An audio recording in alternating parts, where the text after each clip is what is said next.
కాశ్మీర్లో కూడా ఎన్నికలు జరగబోతున్నాయి. నెక్స్ట్ మంత్ చాలా ఆసక్తికరమైన ఎన్నికలు ఇవి. ఎందుకంటే ఆర్టికల్ 370 రద్దయ్యాక, రాష్ట్ర హోదా రద్దయ్యాక జరుగుతున్న ఎన్నికలు. రాష్ట్ర హోదా రద్దు చేసినప్పుడు మోడీ ప్రభుత్వం హామీ ఇచ్చింది స్టేట్హుడ్ రెస్టోర్ చేస్తామని. కానీ స్టేట్హుడ్ రెస్టోర్ చేయకుండానే ఎన్నికలకు వెళ్ళింది. ఇటీవల కాశ్మీర్లో పార్టీ కార్యకర్తలు ఉద్దేశించి మాట్లాడుతూ రాహుల్ గాంధీ ఇదే అంశాన్ని లేవనెత్తాడు కూడా.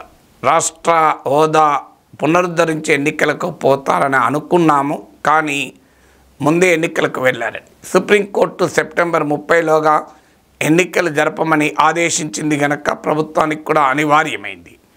సో జమ్మూ కాశ్మీర్లో అధికారాన్ని ఎలాగైనా నిలబెట్టుకోవటానికి బీజేపీ అన్ని ఎత్తుగడలు వేస్తుంది. ఎందుకంటే 2014 లాస్ట్ టైం ఎన్నికలు కాశ్మీర్లో 2014లో జరిగాయి. సో 2014 తర్వాత ఎన్నికలు జరగలే. ఆ ఎన్నికల్లో ఏ పార్టీకి స్పష్టమైన మెజారిటీ రాకపోవడంతో పీడీపీ బీజేపీ కలిసి అధికారాన్ని పంచుకున్నాయి. పరస్పర విరుద్ధమైన రాజకీయ పార్టీలు. పీడీపీ ఏమో దాదాపు సెపరేటిస్ట్ అవుట్లుక్ను ప్రదర్శిస్తూ ఉంటుంది. ఎందుకంటే ఆర్టికల్ 370ని మించిన అటానమీ కావాలి అనే పార్టీ.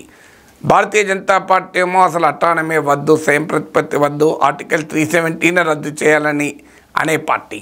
ఈ రెండు పార్టీలు కలిసి అధికారంలో ఉన్నాయి. 2018లో ఈ అలయన్స్ బ్రేక్ అయ్యాక ఇక ఎన్నికలు జరగలేదు. తర్వాత జరిగిన పరిణామాలు మనకు తెలుసు. రాష్ట్ర హోదా రద్దై కేంద్రపాలిత ప్రాంతమైంది. అఫ్కోర్స్ ఇప్పటికీ మోడీ ప్రభుత్వమే రాష్ట్ర హోదా పునరుద్ధరిస్తామని అంటున్నారు. సో ఈలోగా డీలిమిటేషన్ చేశారు.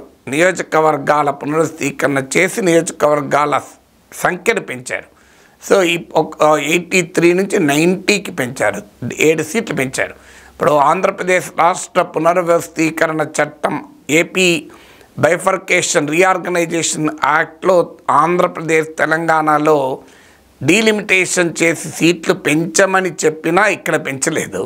కానీ అక్కడ మాత్రం పెంచారు. ఎందుకంటే ఇక్కడ పెంచితే బీజేపీకి లాభం ఏమీ లేదు కనుక పెంచలేదు. కానీ జమ్మూ కాశ్మీర్లో 7 సీట్లు పెంచారు. అందులో వ్యూహాత్మకంగా బీజేపీకి బలమున్న జమ్మూ ప్రాంతంలో 6 సీట్లు పెరిగాయి. కాశ్మీర్లో 1 సీటు మాత్రమే పెరిగింది. దీంతో జమ్మూ కాశ్మీర్ల మధ్య సీట్ల సంఖ్య దాదాపు ఈక్వల్కి వచ్చింది. జమ్మూలో 43, కాశ్మీర్లో 47. సో సాధారణంగా జమ్మూలో భారతీయ జనతా పార్టీకి చాలా బలమున్న ప్రాంతం. బహుశా ఆ బలాన్ని ఇప్పటికీ కూడా రిటైన్ చేసుకోవచ్చు కూడా. ఎందుకంటే జమ్మూ అనేది డెమోగ్రఫిక్గా తీసుకున్నప్పుడు హిందూ మెజారిటీ ప్రాంతం, కాశ్మీర్ అనేది ముస్లిం మెజారిటీ ప్రాంతం. అఫ్కోర్స్ ఆయా జిల్లాల్లో బ్లాకుల్లో తేడా ఉండొచ్చు పాపులేషన్ డెమోగ్రఫీలో, కానీ ఓవరాల్గా చూసుకున్నప్పుడు అందువల్ల బీజేపీ అంచనా ఏంటంటే జమ్మూలో అత్యధిక సీట్లు తెచ్చుకుంటాం, కాశ్మీర్ ఏమో స్ప్లిట్ అయిపోతుంది, ఫ్రాగ్మెంట్ అయిపోతుంది. ఎందుకంటే కాశ్మీర్ పొలిటికల్ సిస్టమ్ పూర్తిగా ఫ్రాగ్మెంటెడ్. నేషనల్ కాన్ఫరెన్స్ ఉంది, పీడీపీ ఉంది, కాంగ్రెస్ ఉంది. ఇటీవల సెపరేటిస్టులు కూడా ఎన్నికల్లో పాల్గొంటామంటూ ఇటీవల పార్లమెంట్ ఎన్నికల్లో పాల్గొన్నాడు ఇంజనీర్ రషీద్. బారాముల్లా సీట్ నుంచి గెలిచాడు. ఆ లోక్సభ సెగ్మెంట్లో 18 అసెంబ్లీ సెగ్మెంట్స్ ఉంటే 15 అసెంబ్లీ సెగ్మెంట్స్లో ఇంజనీర్ రషీద్కి మెజారిటీ కూడా వచ్చింది. అంటే అందువల్ల ఆయన పార్టీ ఉంటుంది, ఇప్పుడు కాంగ్రెస్ పార్టీ ఉంటుంది. ఇది కాకుండా బీజేపీ ప్రోద్బలంతో పనిచేసే బీజేపీ ప్రాక్సీస్ అంటారు. అంటే వెనకాల వెనకాల బీజేపీ ఉంటుంది. సయ్యద్ సజాద్ లోన్, అల్తాఫ్ బుఖారీ అని 2 నాయకులు ఉంటారు. ఇవి చిన్న పార్టీలే, కానీ వీళ్ళు ఒక రకంగా బీజేపీ ప్రమోట్ చేసిన పార్టీలు. ఎందుకంటే బీజేపీ కాశ్మీర్లో పోటీ చేయలేదు లోక్సభ ఎన్నికల్లో కూడా. ఇప్పుడు అసెంబ్లీ ఎన్నికల్లో కూడా పోటీ చేస్తుందో లేదో తెలియదు. ఇది కాక గులాం నబీ ఆజాద్ పార్టీ ఉంది. ఆయన కాంగ్రెస్ నాయకుడైనా బీజేపీ ఏజెంట్గానే పనిచేస్తున్న ఆరోపణలు ఎదుర్కొంటున్నాడు. ఆయనకు పద్మ విభూషణ్తో సత్కరించింది మోడీ ప్రభుత్వము. అందులో ఆయన రాజ్యసభలో కాంగ్రెస్ పక్ష నేత ఉండి మళ్ళీ ఎంపీ టికెట్ ఇవ్వకపోతే పార్టీకి రాజీనామా చేస్తాడు. ఆయన రాజ్యసభ సభ్యత్వం పోతున్న సమయంలో ఆయన ఆకాశానికి ఎత్తుతూ మోడీ మాట్లాడాడు. సో అందువల్ల బీజేపీ వ్యూహం ఏంటంటే, ఒకటి డీలిమిటేషన్ చేసి తమకు ప్రాబల్యం ఉన్న జమ్మూలో 6 సీట్లు పెంచుకున్నారు, కాశ్మీర్లో 1 పెరిగితే. రెండు, గులాం నబీ ఆజాద్ లాంటి వారిని కాంగ్రెస్ నుంచి బయటికి లాగగలిగారు. రేపు పోస్ట్ ఎలక్షన్ సినారియోలో గులాం నబీ ఆజాద్ లాంటి వాళ్ళు బీజేపీతో కలిసినా ఆశ్చర్యపడాల్సింది లేదు. ఈ మధ్య ఆయన మళ్ళీ కాంగ్రెస్కి వస్తారన్న వార్తలు వచ్చాయి కానీ రాలేదు. మూడవది, ఈ సజాద్ లోన్, అల్తాఫ్ బుఖారీ లాంటి ప్రాక్సీస్తో కాశ్మీర్లో కొంత ప్రయత్నం చేస్తున్నారు. వాళ్ళకేమైనా 1, 2, 3 సీట్లు వస్తే వాళ్ళకు కూడా బీజేపీకి మద్దతు ఇవ్వచ్చు. ఇవి ఎందుకంటే కాశ్మీర్లో ఇన్ని పార్టీల మధ్య పోటీ ఉంటుంది. పీడీపీ, నేషనల్ కాన్ఫరెన్స్, సజాద్ లోన్, అల్తాఫ్ బుఖారీ, ఇంజనీర్ రషీద్, కాంగ్రెస్, గులాం నబీ ఆజాద్ వీళ్ళందరూ కాశ్మీర్లో పోటీ పడాలి. జమ్మూలో ఆ పరిస్థితి ఉండదు. జమ్మూలో కాంగ్రెస్ బీజేపీల మధ్య ఉంటుంది. బీజేపీకి మంచి బలం కూడా ఉంది కనుక. సో అందువల్ల కాశ్మీర్లో ఉండే ఈ స్ప్లిట్ వర్డిక్ట్ తమకు అనుకూలంగా ఉపయోగపడుతుంది అనేది బీజేపీ అంచనా. ఈలోగా ఒకవేళ అట్లయి కూడా మెజారిటీ రానప్పుడు ఆప్షన్ పీడీపీతోనో కలవటానికి కూడా బహుశా వెనకాడకపోవచ్చు. అందుకే గతంలో బీజేపీ పీడీపీ కూటమి అలియన్స్ ఆర్కిటెక్ట్ అయిన రామ్ మాధవ్ను మళ్ళీ తీసుకొచ్చారు. ఆయన బీజేపీ నాయకత్వంతో విభేదాల వల్ల ఆర్ఎస్ఎస్కు వెళ్ళిపోయాడు. మళ్ళీ ఆయన జనరల్గా ఆర్ఎస్ఎస్కు వెళ్ళిపోయిన వాళ్ళు మళ్ళీ రారు, కానీ ఆయన ఆర్ఎస్ఎస్ ప్రచారక్ నుంచి మళ్ళీ బీజేపీకి వచ్చాడు. మళ్ళీ బీజేపీకి వచ్చి ఇప్పుడు కాశ్మీర్లో కిషన్ రెడ్డితో పాటు కో ఇన్ఛార్జ్గా నియమితులయ్యాడు.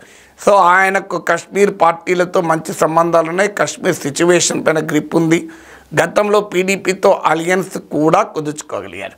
సో అందువల్ల ఇప్పుడు అవసరమైతే అంటే సజాద్ లోను, అల్తాఫ్ బుఖారీలు, గులాం నబీ ఆజాద్లు వీళ్ళందరూ సరిపోకపోతే లేదు జమ్మూలో సీట్లు పెంచినా కూడా అది కాశ్మీర్లో సీట్ల వల్ల మెజారిటీ రాని పరిస్థితి ఉంటే ఇక వర్స్ట్ సినారియాలో పీడీపీతో కూడా కలవచ్చు. అయితే గతానికి ఇప్పటికో తేడా ఉండవచ్చు. గతంలో PDP major partner, BJP minor partner. ఇప్పుడు ఏంటంటే పీడీపీ బాగా బలహీనపడ్డది. పీడీపీయే కాదు, నేషనల్ కాన్ఫరెన్స్ కూడా బలహీనపడ్డది. సో ఈ 10 ఏళ్లలో జరిగిన పరిణామం ఏంటంటే జమ్మూ కాశ్మీర్లోని 2 ప్రధాన పార్టీలు నేషనల్ కాన్ఫరెన్స్, పీడీపీ బాగా బలహీనపడ్డాయి. అందుకే నేషనల్ కాన్ఫరెన్స్ కాంగ్రెస్తో కలిసింది. ఇప్పుడు కాంగ్రెస్, నేషనల్ కాన్ఫరెన్స్ బీజేపీ ఎత్తుగడల్ని ఎలా దెబ్బతీస్తుందో చూడాలి. स्टेट हेड हम सबके लिए ज़रूरी है, इसका वादा है. और ये स्टेट जो है इसने बहुत बुरे दिन देखे. अल्लाह करे कि सारे इख्तियारात स्टेट को मिले, जिसके लिए हम उम्मीद करते हैं. और उसके लिए हम लोग हर तरफ से इंडियन अलायंस के साथ खड़े हैं. सर, क्या कोई कॉमन मिनिमम प्रोग्राम बनेगा अलायंस को लेकर? क्योंकि there is no question of common minimum. Our common program is to fight election, to defeat the divisive forces that exist in the country. PDP की कोई जगह है इस अलायंस में, प्री या पोस्टपोन?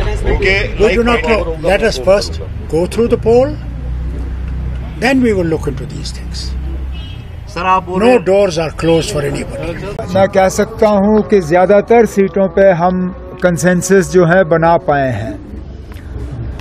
कुछ सीटों पे हम अड़े हुए हैं, कुछ सीटों पे कांग्रेस के जो लोकल लीडर हैं वो अड़े हुए हैं. आज फिर बैठेंगे और कोशिश करेंगे कि जहां तक हो सके जो बाकी सीटें हैं उनको हम जो है अलायंस के दायरे में लाके अपने उम्मीदवार जो हैं वहाँ पे ऐलान कर सकेंगे. కాంగ్రెస్, నేషనల్ కాన్ఫరెన్స్ కూటమి గనక మెజారిటీ తెచ్చుకోగలిగితే అధికారంలోకి వస్తారు.